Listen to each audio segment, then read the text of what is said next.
Hey buddy, Brooks from Drag Times here. Welcome back to the channel. The day is finally here. I think this is the second most requested video that I've gotten in a very long time. The first one, of course, was Tesla Plaid versus the Rimac Nevera, which no one thought would ever happen, and we put that together. An incredible race that was. This one should be a little more closer, of course.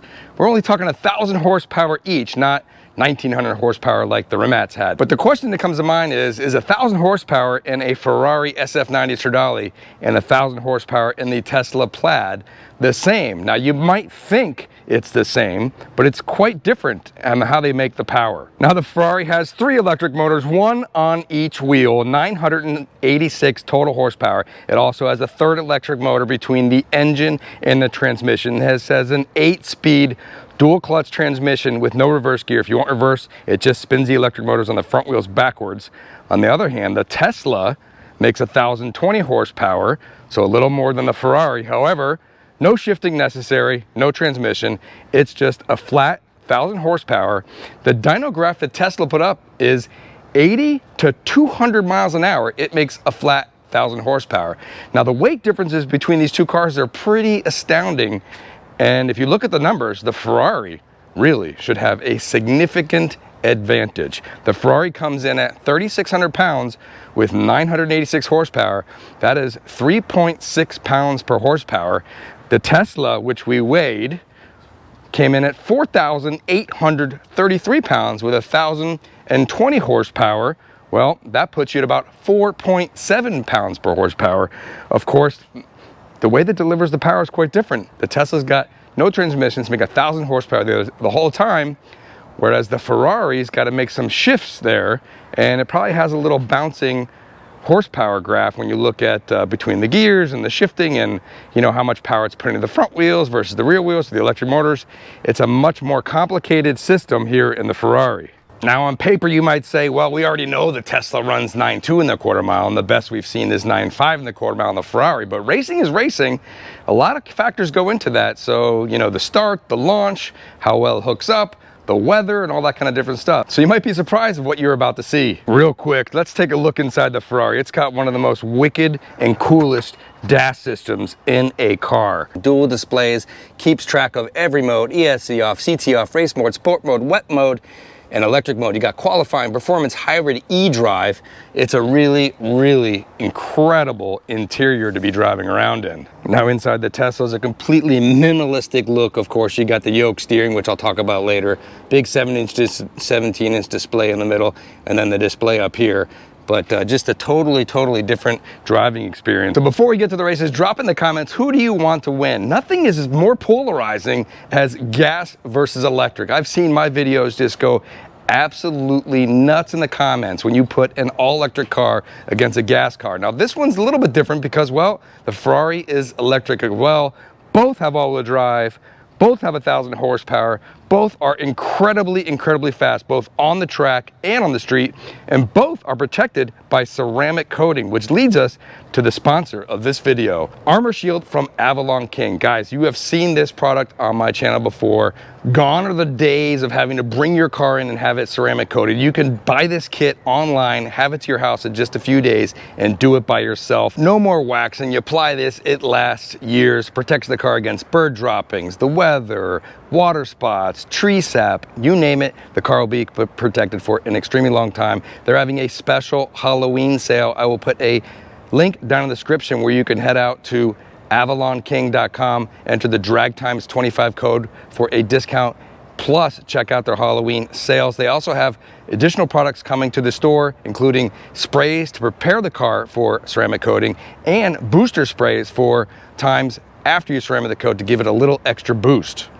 As you can see here on the Tesla, the water is just beating up after it rains. I also ceramic coat the windshield, and you don't even have to use windshield wipers. The water just kind of flies right off the front, and it will last for years to come. All right, so we are off to the races. We got Ferrari SF90 Stradale versus Tesla Plaid. And don't forget, pick up your Armor Shield over at avalonking.com.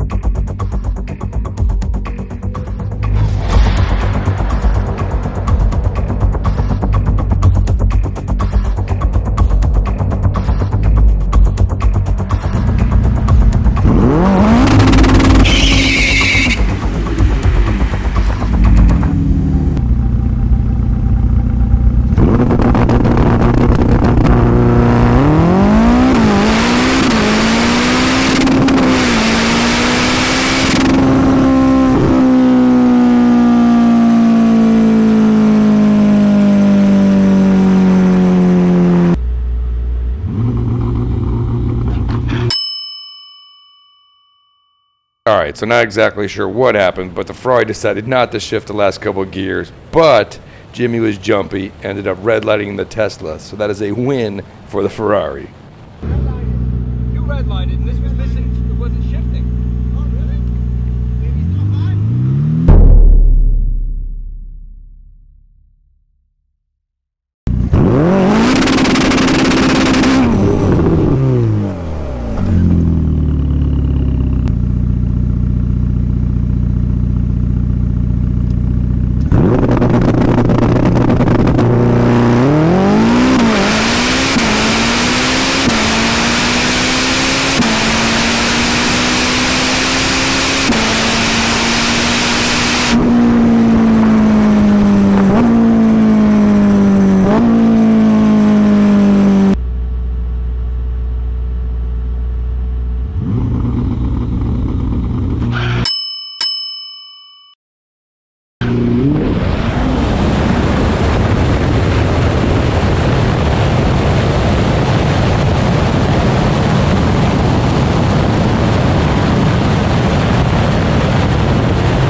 All right, so in this race, we actually both red lighted, but the car with the worst red lights actually loses the race. And in that case, that was Jimmy. So this is another win for the Ferrari. Now, typically, we only do 2 out of 3 races. So as of now, the Ferrari would have run the entire thing. However, to be fair and give you guys some more content, we actually did 3 out of 5 races. Watch what happens.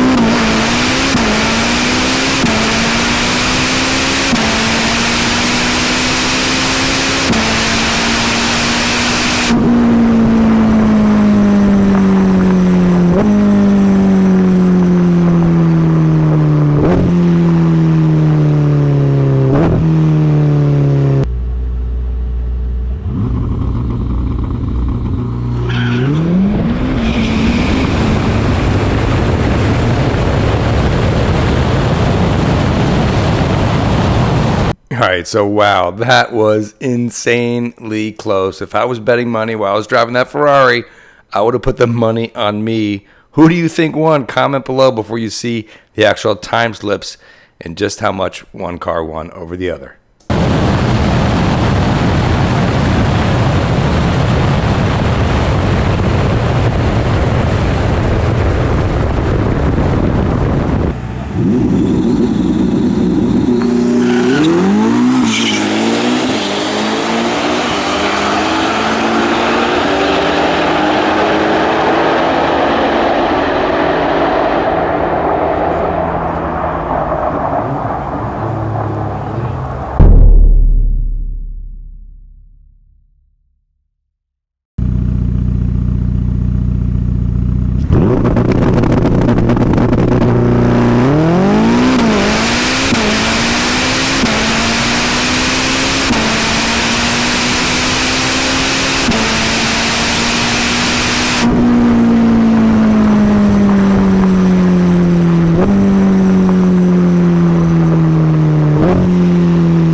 So that's a wrap of Tesla Plaid versus Ferrari SF90 Stradale. Pretty much the two quickest cars you can buy right now without spending millions of dollars. The edge definitely goes to the Tesla, as you can see it pulling away a little bit. Of course, weather is definitely a consideration, considering the weather down here is really hot and humid. I expect better times out of the Ferrari as the weather cools. We will definitely get a rematch. I'm expecting 9.4s, possibly a 9.3 out of the Ferrari. It definitely tends to spin the rear wheels, and that's where the Tesla really gets out on that first eighth mile. So maybe I'll put a Toyo tire in the back of the Ferrari, wait till the weather cools off, and try again and go for that 9.3, 9.4 in the quarter mile. And of course, we got the 7.65 LT hitting 9.3. So basically, best of 9.2, best of 9.4, and 9.33 of pretty much the quickest cars you can buy right now. Now, after driving both of these on the street for the past couple months, I can definitely tell you they're about the same. On the street, they're both hitting 0 to 60 in 2.1 seconds. Of course, the Ferrari has a lot more emotion to it with the twin turbo V8, and the Tesla Plaid just has that instant power at any speed. Before we close out the end of the video, I'm going to close out with the draggy times for the Ferrari. Keep in mind the weather wasn't that great. We definitely expect better times as the weather cools off. I'm putting it up in both mile an hour and kilometers per hour for everyone to see. Now, we do have another track roll coming up. I'm bringing all three cars out. This time, I'm putting the Toyo tires, which are right here, back on the McLaren 765 LT. We're going to do a rematch of these two cars down the quarter mile and a rematch with the tire on the 765 versus the Plaid. If the 765 hooks up and the weather's decent, I'm expecting a very, very close race between the 765 and the Plaid. As always, thanks for watching. If you enjoyed this video, hit the thumbs up, helps the video and the channel, and head over to avalonking.com and pick up your armor shield. Thanks again to them for sponsoring this video. Thanks for watching.